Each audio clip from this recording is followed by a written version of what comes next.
Olá pessoal, estamos estudando crimes contra a administração pública. Vamos entrar agora no crime de descaminho, previsto no artigo 334 do Código Penal. Veja só, o crime de descaminho e o crime de contrabando estavam previstos ambos no mesmo tipo penal, que era o artigo 334 do Código Penal. Entretanto, em 2014, a Lei 13.008, ela dividiu esses tipos penais. Agora o crime de descaminho está previsto no artigo 334 do Código Penal e o crime de contrabando no artigo 334A do Código Penal. Beleza? Então houve aí essa divisão entre esses crimes, o que foi bem providencial porque facilita muito nossos estudos e são crimes bem distintos, em que pese eles terem várias semelhanças, e nós veremos aqui quais são as semelhanças desses crimes, eles são crimes distintos, eles são crimes que atingem bens jurídicos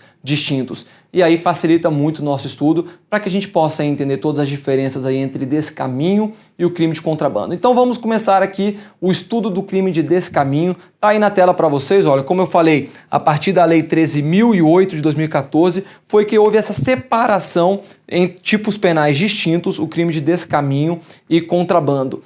Olha só, artigo 334. Iludir, no todo ou em parte, o pagamento de direito ou imposto devido pela entrada, pela saída ou pelo consumo de mercadoria. Pena reclusão de 1 a 4 anos.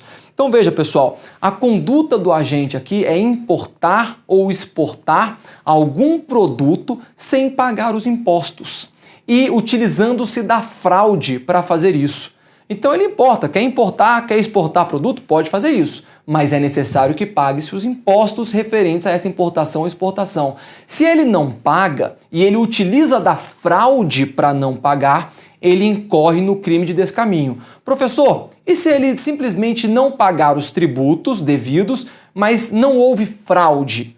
Aí não estaremos diante do crime de descaminho. Tem inclusive uma jurisprudência, vou trazer aqui para vocês, RESP 111.501 do Sergipe, que fala exatamente isso. Se não há o emprego de fraude, a gente vai estar diante de um ilícito tributário, mas não estaremos diante do crime de descaminho. É necessário que haja fraude para iludir a fiscalização. Olha só, por isso que nós temos aqui exatamente esse verbo, iludir. Em nenhum momento você vai ler aqui no tipo penal falando a palavra fraude, mas a palavra iludir é exatamente o emprego de meio fraudulento, tá? É o emprego, utilização de um meio fraudulento. Iludir significa enganar, ludibriar.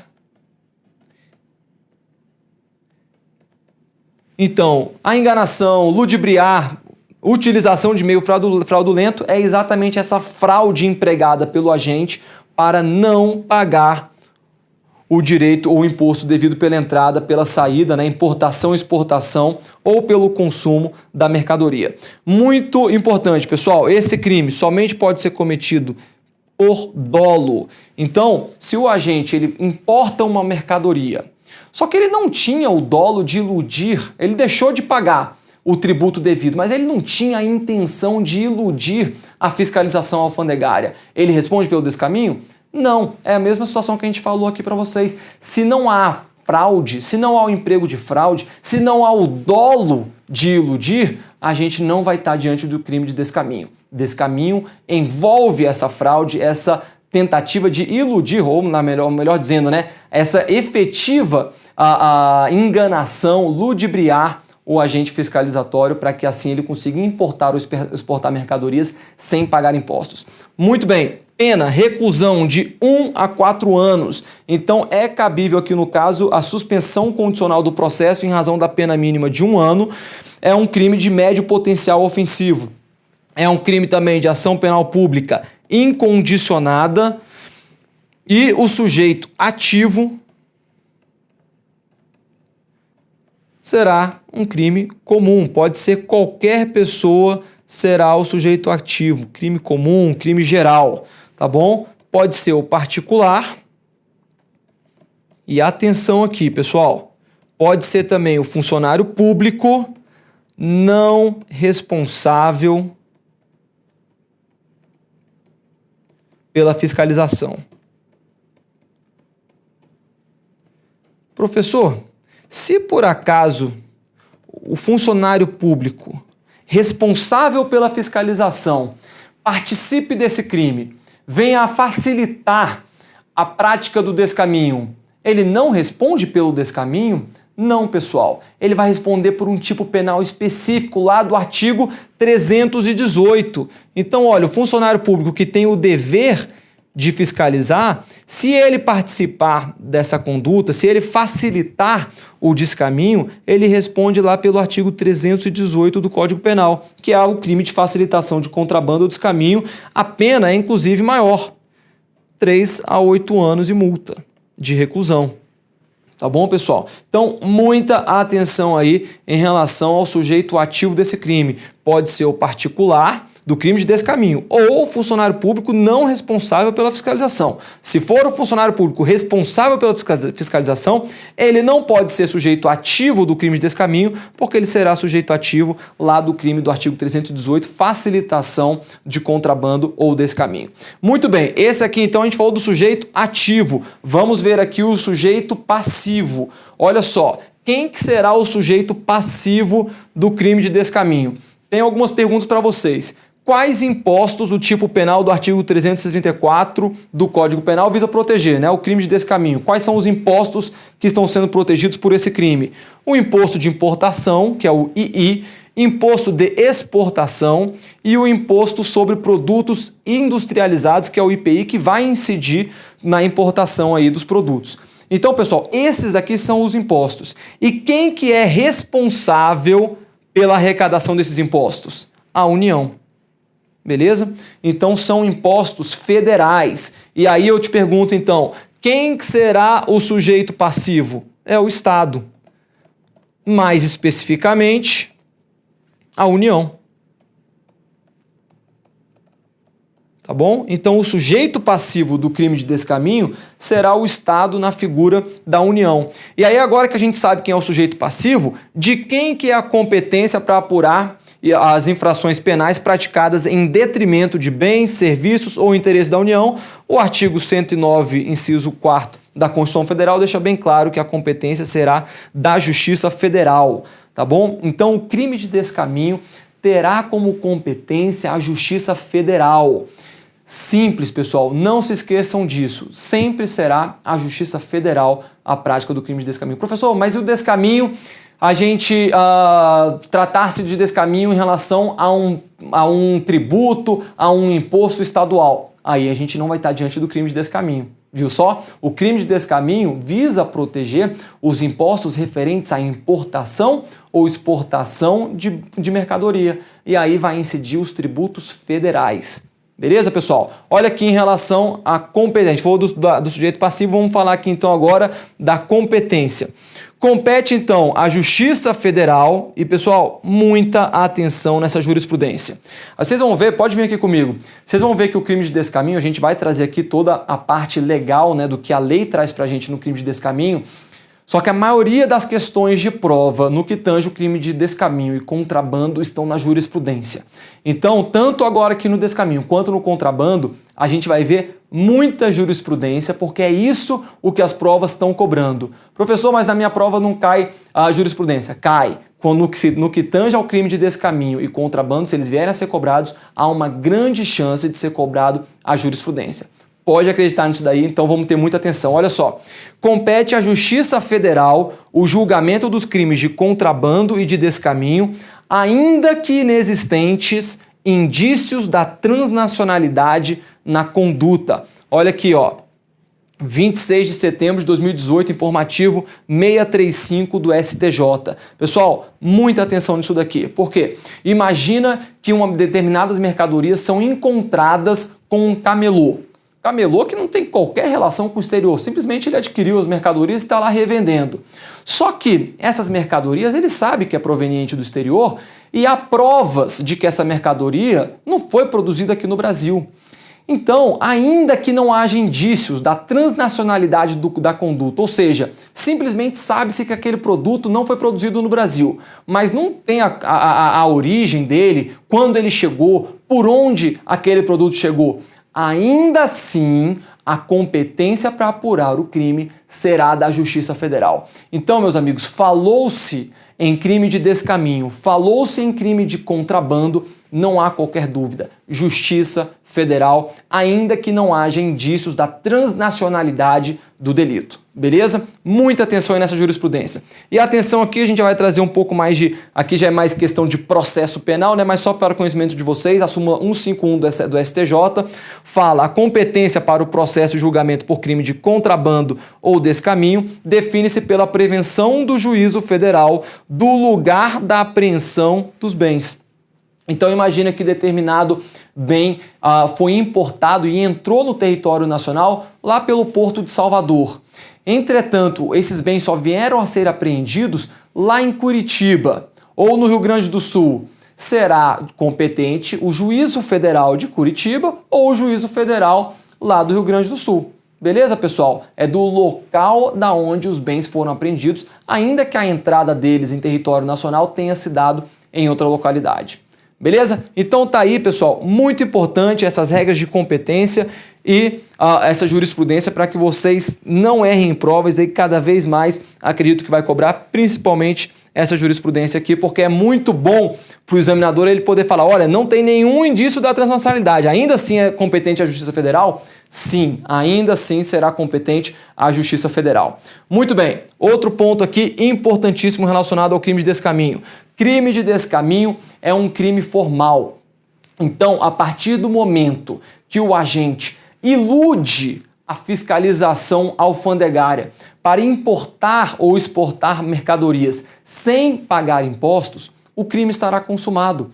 Ainda que ele não obtenha vantagem, ainda que ele não consiga efetivamente importar esses produtos e ter essa vantagem patrimonial, ainda que ele tenha que depois pagar pelos tributos, pelos impostos que lhe são cobrados, vai estar consumado o crime de descaminho a partir do momento que ele utiliza da fraude para deixar de pagar impostos na entrada ou saída de mercadoria. Tá bom, pessoal? Muita atenção, trata-se de um crime formal. Professor, o que mais que é importante a gente saber isso? É importante a gente saber que o descaminho é um crime formal porque a súmula vinculante 24 do STF determina que os crimes tributários materiais, olha só, o descaminho é um crime tributário formal.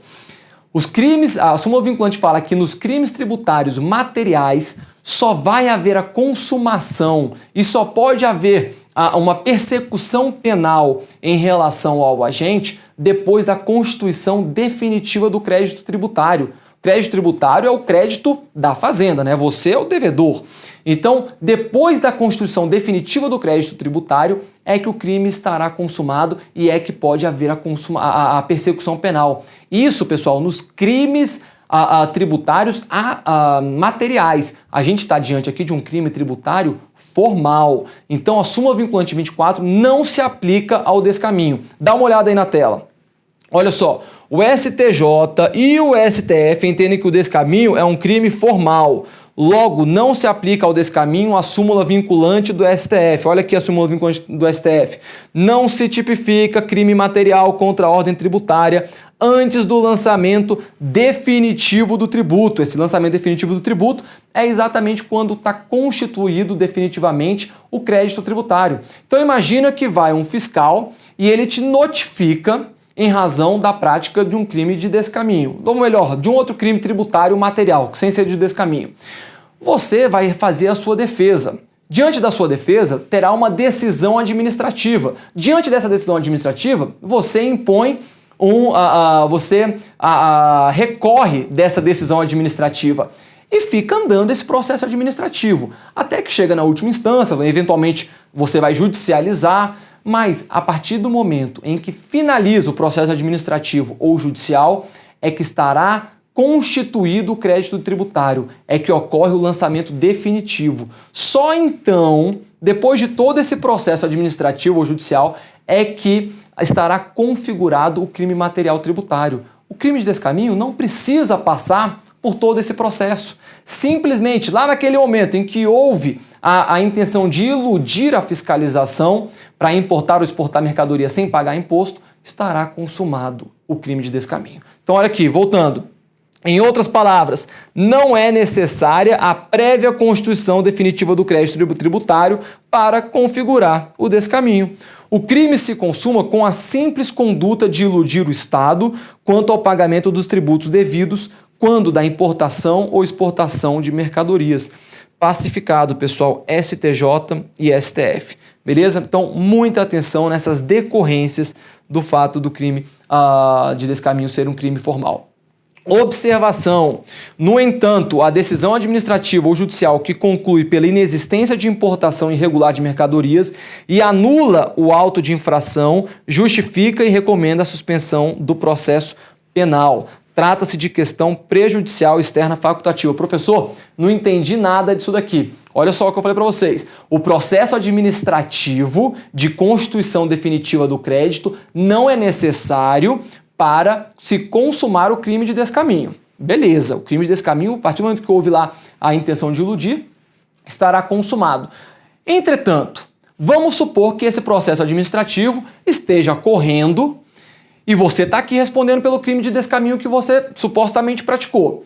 Mas aí vem esse processo administrativo que está apurando lá o quanto que você deve em razão desse crime de descaminho. O processo administrativo fiscal vem e fala o seguinte, olha, na verdade, não teve qualquer irregularidade essa importação desses produtos. Esse sujeito não praticou o crime de descaminho. Então esse processo administrativo conclui que você não praticou uma irregularidade.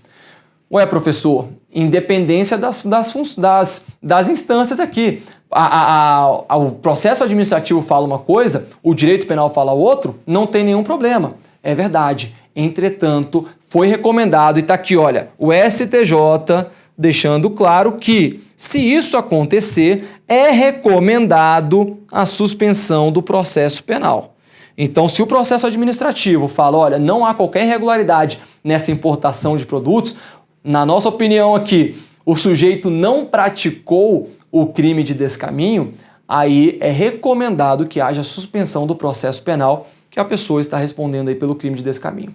Beleza, pessoal? Olha aqui algumas decorrências, então, dessa situação do descaminho ser um crime formal.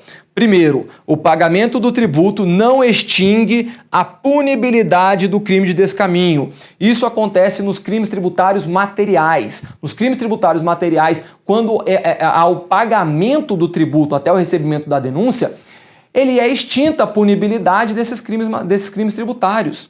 Então, há muita colher de chá, a gente diz assim, que tem muita colher de chá para os crimes tributários no Brasil. O fisco exige que seja feito o pagamento, mas se há o pagamento até o recebimento da denúncia, não há que se falar no crime tributário. Já o crime de descaminho, não. O crime de descaminho, ainda que haja o pagamento antes do recebimento, do oferecimento da denúncia, não interessa. Haverá o crime de descaminho, tá bom? Então, isso aqui, olha, no STJ, informativo 555, fala isso. Os crimes tributários materiais têm a sua punibilidade extinta com o pagamento do tributo até o recebimento da denúncia. Foi o que eu falei com vocês. O descaminho não pode ser equiparado a esses crimes e, portanto, não possui tal benefício. Olha só a segunda decorrência. É dispensada a existência de procedimento administrativo fiscal com a posterior constituição do crédito tributário para a configuração do crime de descaminho, tendo em conta sua natureza formal. Isso aqui é resumo, né, do que eu falei para vocês. Então, pessoal, professor, difícil, não estou conseguindo entender nada, você entrou aí em direito tributário, eu não sei nada de direito tributário, isso aqui ficou muito complicado para mim. Então lembre-se, você precisa saber duas coisas. Primeira, descaminho é um crime formal. Só isso, tá bom? Essa é a primeira coisa que você precisa saber. Descaminho é um crime formal. Não se trata de crime tributário material, mas sim de crime tributário formal. Segunda coisa que você precisa saber, não se exige a constituição definitiva do crédito tributário para que haja persecução penal pelo crime de descaminho, tá bom? Só isso. Em outras palavras, não se aplica a súmula vinculante 24 do STF ao crime de descaminho. Pronto, resumi aqui em 2 frases, em 2 pontos, o que a gente falou aí nos últimos 5 minutos, para que você que tem um pouco de dificuldade aí com direito tributário, saiba exatamente levar esse conhecimento para a sua prova, que às vezes, na maioria das vezes não vai cair direito tributário, mas cai o direito penal. Beleza, pessoal? Importante ter esse conhecimento. Muito bem, olha aí para a tela. Falso como meio para a prática do crime de descaminho. Vocês vão lembrar lá da súmula 17 do STJ, que diz o seguinte: quando o falso se exaure no estelionato, sem mais potencialidade lesiva, é por este absorvido. A gente sabe que no crime de estelionato ele envolve uma fraude, há algum ardil, algum meio fraudulento para a prática do estelionato. Vem o STJ na súmula 17 e falou o seguinte: olha, quando o estelionato ele é praticado por uma fraude que envolve um crime de falso, professor, quais são os crimes de falso? São aqueles crimes praticados contra a fé pública, falsificação de documento particular, falsificação de documento público, falsidade ideológica, uso de documento falso, enfim. O STJ falou, quando houver o falso, a prática de um crime de falsidade, de falsificação, para praticar como meio para a prática de um crime de estelionato, somente se aplica o crime de estelionato. O crime de falso será absorvido pelo crime de estelionato, a gente aplica aí o princípio da consunção. Beleza? Isso daí está pacificado no STJ. A pergunta que eu tenho para vocês é a seguinte: a gente pode levar essa ideia para o crime de descaminho? Ou seja, a gente pode dizer que se um falso foi praticado com a finalidade de se praticar um crime de descaminho, esse falso vai restar absorvido pelo crime de descaminho? Imagina que alguém pratica um crime de falsidade ideológica, mas com a finalidade de praticar um descaminho. Insere uma declaração falsa num documento público dizendo que aquele produto que está sendo importado corresponde ao valor de 50 mil reais, sendo que na verdade aquele produto corresponde a 1 milhão de reais. Ele faz isso para o quê? Reduzir o imposto que é devido aí e obviamente pratica um crime de descaminho, usando da falsidade ideológica, inserindo uma falsa informação. Veja, pessoal, nesse caso, se o falso é utilizado como meio para a prática do descaminho, a gente pode sim aplicar a mesma ideia da súmula 17. O agente vai responder somente pelo crime de descaminho. Mas, professor, a falsidade ideológica, por exemplo, tem uma pena maior do que o crime de descaminho. O crime de descaminho é 1 a 4 anos, a falsidade ideológica é de 1 a 5 anos. Pode haver princípio da consunção, sendo que o crime meio é mais grave do que o crime fim? Pode, pessoal. A súmula 17 deixa bem claro isso, porque muitas vezes a falsificação de um documento público, por exemplo, terá uma pena maior do que o crime de estelionato. Então isso não vai impedir a aplicação aí desse conhecimento, a aplicação dessa mesma ideia da súmula 17 ao crime de descaminho, beleza? Então olha aqui, ó, para ficar bem tranquilo e claro para vocês, está aí na tela, olha. A ideia dessa súmula pode ser replicada para o crime de descaminho, ou seja, se o falso for empregado para a prática do crime de descaminho, restará absorvido por este crime, pelo crime de descaminho? A resposta é positiva. Segundo o STJ, quando o falso se exaure no descaminho, sem mais potencialidade lesiva, é por este absorvido como crime fim. Será aplicado o princípio, olha aqui, da consunção, ainda que o crime de descaminho tenha pena inferior ao crime da falsidade. Exatamente tudo que a gente falou aqui, que a gente conversou, tá aqui, olha, foi em 2016, STJ, terceira sessão, informativo 587. Então, pessoal, atenção, essa súmula 17 do STJ, que é em relação ao crime de estelionato, se aplica perfeitamente essa ideia ao crime de descaminho também. Muito bem, descaminho e princípio da insignificância. Isso aqui também é outra polêmica muito grande. É possível aplicar o crime de descaminho, ou ao princípio da insignificância ao crime de descaminho? Sim, pessoal. A polêmica que existia aqui era o seguinte, era em relação ao valor desse que seria aplicado o princípio da insignificância. Há muito tempo atrás, há alguns anos atrás, o STJ e o STF entendiam que no valor até 10 mil reais poderia ser aplicado o princípio da insignificância no crime de descaminho. Muito bem, houve uma alteração, uma portaria do Ministério da Fazenda com a PGFN, Procuradoria-Geral da Fazenda Nacional, dizendo o seguinte: nós, PGFN, só vamos executar, por meio de ação fiscal, aqueles débitos tributários que estejam acima de R$20.000.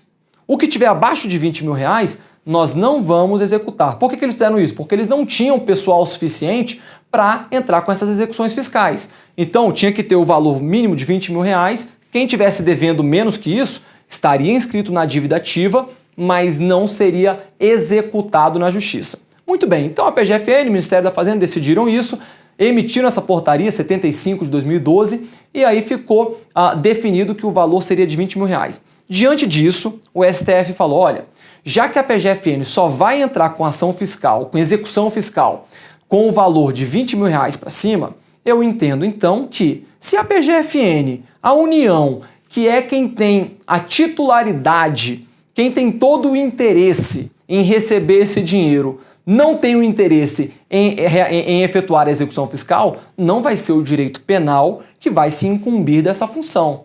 Então, se para a própria vítima esse valor é insignificante para fazer a execução fiscal, para o direito penal será também. Então o STF definiu, se é R$20.000 o valor que eles entram com a execução fiscal, será R$20.000 que será considerado o princípio da insignificância para o crime de descaminho.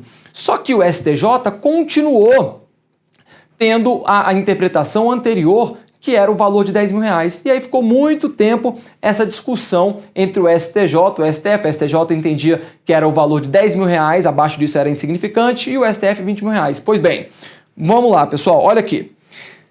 Teve a pacificação pelo STJ, ele pacificou que agora o valor é de R$20.000. O descaminho é considerado um crime contra a ordem tributária e, portanto, segue a regra da possibilidade de aplicação do princípio da insignificância, desde que o valor seja inferior a R$20.000. Então, agora, olha, tanto o STJ quanto o STF entendem da mesma maneira, isso daí está pacificado, olha, desde fevereiro de 2018.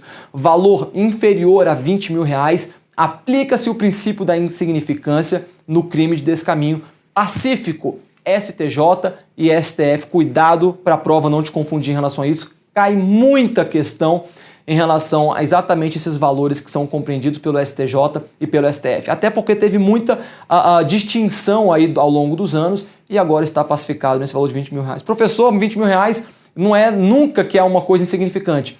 É verdade, R$20.000 não é insignificante, mas foi exatamente essa construção do pensamento que a jurisprudência fez. Se a execução fiscal não vai acontecer em valor inferior a R$20.000, não deve, então, o direito penal se incumbir dessa função de punir a pessoa pelo crime de descaminho. Beleza? Olha aqui. Outros pontos. Para fins de aplicação da insignificância, não devem ser incluídos os valores de juros e multa. O valor a ser considerado é aquele fixado no momento da consumação do crime. A gente sabe, pessoal, passa-se os anos, vai incidindo juros, incide multa, mas eles não devem ser considerados para a aplicação do princípio da insignificância. Deve ser levado em consideração o valor no momento da consumação do crime. Beleza? Outro ponto. Se o agente for um criminoso habitual, não será aplicado o princípio da insignificância. Pessoal, muito importante isso daqui. Ainda que o valor seja inferior a R$20.000, se a pessoa pratica descaminho várias vezes, se ele reitera essa conduta delitiva, ele responde sim pelo crime de descaminho, tá bom? Não tem um salvo-conduto para que a pessoa pratique o crime de descaminho várias vezes, desde que esteja com um valor inferior a R$20.000. Então, a jurisprudência deixa claro que a reiteração delitiva deve ser punida, não se aplica o princípio da insignificância, ainda que valor inferior a R$20.000. Entretanto, e essa jurisprudência que eu trouxe aqui para vocês, disse o seguinte: a menos que as situações fáticas, no caso concreto, demonstrem que a medida é socialmente recomendável. Então, lembra, a regra é: não será aplicado o princípio da insignificância para o criminoso habitual, para quem reitera a conduta delitiva. Entretanto, em algumas situações, a depender do caso concreto, se a medida for socialmente recomendável, aí sim é possível, a título de exceção, aplicar o princípio da insignificância nesse caso, tá bom? Vamos lá. Pessoal, vamos continuar aqui o estudo de crime de descaminho. Agora a gente vai ver o parágrafo 1º. O parágrafo 1º diz o seguinte: incorre na mesma pena quem? A gente está diante aqui, então, do descaminho por assimilação. outras situações que vão configurar descaminho. Olha só. Inciso 1º, a prática de navegação de cabotagem. Professor, o que é essa navegação de cabotagem? A navegação entre portos ou pontos do território brasileiro pela via marítima. Tá bom? É a navegação de um porto para outro, de pontos do território brasileiro para outro ponto, pela via marítima. É proibido a navegação de cabotagem? Não, pessoal, não é. Será proibido e será considerado descaminho quando ela for praticada fora dos casos permitidos em lei. Tá bom? Então a gente está diante aqui de uma norma penal em branco homogênea. Qual é essa lei? Essa lei que trata desses casos proibidos é a Lei 9.432 de 97. Beleza? Inciso 2º, pratica fato assimilado em lei especial a descaminho. Uma outra norma penal em branco homogênea, ou seja, outras situações que a lei determine, leis específicas determinem que será descaminho, também será assimilado ao crime de descaminho aqui do artigo 334, parágrafo 1º. Olha só, o parágrafo 1º continua, incorre na mesma pena quem, inciso 3º, vende, expõe à venda, mantém em depósito ou de qualquer forma utiliza em proveito próprio ou alheio no exercício da atividade comercial ou industrial mercadoria de procedência estrangeira que introduziu clandestinamente no país ou importou fraudulentamente ou que sabe ser produto de introdução clandestina no território nacional ou de importação fraudulenta por parte de outrem. Então, pessoal, aqui vai punir a conduta daquele que vende, expõe à venda um produto que ele importou indevidamente ou que ele sabe que foi importado de maneira irregular. Tá bom? É a conduta daquele que expõe à venda, até falei para vocês aqui do camelô, né, que expõe à venda produtos que ele sabe que são fruto da prática de descaminho. Inciso 4º, bem semelhante, adquire, corre na mesma pena, quem adquire, recebe ou oculta em proveito próprio ou alheio no exercício de atividade comercial ou industrial, mercadoria de procedência estrangeira desacompanhada de documentação legal ou acompanhada de documentos que sabe serem falsos. Então, nesse caso aqui, não há a documentação legal ou documentos que são falsos e a pessoa adquire, recebe, oculta também na atividade comercial ou industrial. E aí no parágrafo 2º a gente tem uma norma penal explicativa que diz o seguinte, para-se as atividades comerciais para os efeitos deste artigo qualquer forma de comércio irregular ou clandestino de mercadorias estrangeiras, inclusive o exercido em residências. Então, deixando bem claro aqui que essa atividade comercial e industrial não importa quem a pratica, né? Ainda que seja por meio de um comércio irregular, clandestino, na residência de uma pessoa, incide as penas da lei. Porque poderia falar, mas atividade comercial, atividade industrial não pode ser praticada por quem exerce essas atividades na sua casa. Não. Mesmo realizado na sua casa, mesmo que seja um micro negócio, né, um pequeno negócio, ainda assim poderá incidir na prática desse crime e será responsabilizado normalmente. Beleza? E para finalizar, a gente tem aí o parágrafo 3º do artigo 334, muito importante esse parágrafo 3º, pessoal. A pena aplica-se em dobro, então 2 vezes a pena vai passar a ser de 2 a 8 anos, se o crime de descaminho é praticado em transporte aéreo, marítimo ou fluvial. Quero chamar a atenção aqui para vocês para a seguinte jurisprudência. 375 do Amazonas. Pessoal, o que o STJ disse? Que esse transporte aéreo, marítimo, fluvial, tem que ser um transporte clandestino. Se for um transporte regular, vamos supor que alguém chega de avião vindo lá dos Estados Unidos, um voo comercial de uma empresa aérea, chega aqui com uma mala cheia de computadores que ele quer passar escondido para não pagar tributos, 20 computadores na mala dele. Ele responde pelo crime de descaminho? Sim, se ele iludiu, se ele tentou utilizar da fraude, né, para não pagar esses crimes, para não, né, enfim, importar essas mercadorias, ele responde pelo crime de descaminho. Professor, ele vai responder pela causa de aumento de pena aqui do parágrafo 3º em dobro porque ele chegou num voo pela via aérea? Não, pessoal. Porque esse voo que ele veio é um voo regular, é um voo de carreira, é um voo comercial. O que a lei visa punir aqui são os voos, o transporte aéreo, marítimo, fluvial, clandestino. É aquela pessoa que pega um aviãozinho teco-teco lá da Bolívia ou do Paraguai e entra ali no Mato Grosso do Sul pela via aérea. Aí sim, essa pessoa que entra com esses materiais, que ilude a fiscalização alfandegária por meio desse transporte aéreo clandestino, aí sim responde pelo parágrafo 3º, essa causa de aumento de pena que vai dobrar as penas. Beleza, pessoal? Voos regulares de carreira, voos comerciais ou mesmo navegação, né, embarcações comerciais, alguém que chega de um cruzeiro, por exemplo, vindo lá da Europa com um monte de mercadoria, ainda que venha praticar esse caminho, não vai incidir essa causa de aumento de pena. Beleza, meus amigos? Com isso a gente encerra aqui o crime de descaminho. Muita atenção em tudo que a gente falou, é um crime muito cobrado, principalmente nos concursos federais, tá bom? O concurso das carreiras federais é um crime que sempre está presente na nossa prova. Muita atenção, um grande abraço, nos vemos na próxima aula.